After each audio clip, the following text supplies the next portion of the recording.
செம்பரம்பாக்கம் ஏரிக்கு நீர்வரத்து 5400 கன அடியாக அதிகரித்திருக்கிறது. அண்மை செய்தியை பார்த்து வருகிறோம். கூடுதல் விவரங்களை செய்தியாளர் பரத்திடம் கேட்கலாம்.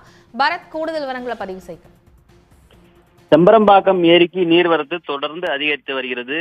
ஏனென்றால் இந்த செம்பரம்பாக்கம் ஏரியின் நீர்பிடிப்பு பகுதிகளான இந்த ஸ்ரீபெரும்புதூர், திருவள்ளூர் போன்ற பகுதிகளில் தொடர்ந்து கனமழையானது பெய்து வருகிறது. இதனால் செம்பரம்பாக்கம் ஏரிக்கு நீர்வரத்து அதிகரித்திருக்கிறது.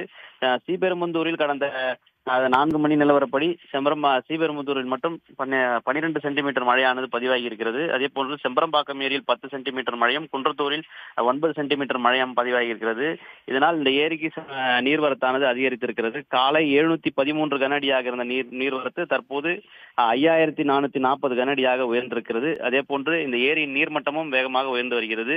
மொத்தமாக இந்த ஏரியில் 24 அடியாக நீர்மட்டம் இருந்து வருகிறது. இதில் தற்போது 21.9 அடியை எட்டிருக்கிறது. இன்னும் சிறிது நேரத்தில் 22 அடியை எட்டும் என்று எதிர்பார்க்கப்படுகிறது. அதே போன்று ஏரிக்கு நீர்வரத்து தற்போது 5440 கனஅடியாக இருந்தாலும் அருகே இருக்கக்கூடிய நீர்நிலைகள் வேகமாக நிரம்பி வருவதால் இன்னும் கூட அதிகப்படியான நீர் வரும் என்று எதிர்பார்க்கப்படுகிறது. குறிப்பாக இந்த பிள்ளைப்பாக்கம், நேமம் உள்ளிட்ட ஏரிகள் நிரம்பி இருக்கிறதன் காரணமாக நேமம் ஏரியும் திறந்துவிடப்பட்டால் செம்பரம்பாக்கம் ஏரியின் நீர்வரத்து இன்னும் கூட அதிகரிக்கும் என்று வாய்ப்பு இருக்கிறது. இருந்த போதிலும் செம்பரம்பாக்கம் ஏரி 24 அடி கொள்ளளவு, அதாவது நீர்மட்ட உயர்வும் கொண்டது. இதனால் தற்போது 21.90 அடியை தான் எட்டிருக்கிறது. இன்னும் கூட 2 அடிக்கு மேலாக நீர் தீக்கி வைக்க முடியும் என்று கூறப்படுகிறது. 23 அடியை தாண்டிய பின்புதான் இந்த ஏரியிலிருந்து உபரி நீர் திறக்க அதிகாரிகள் ஆலோசிப்பார்கள்.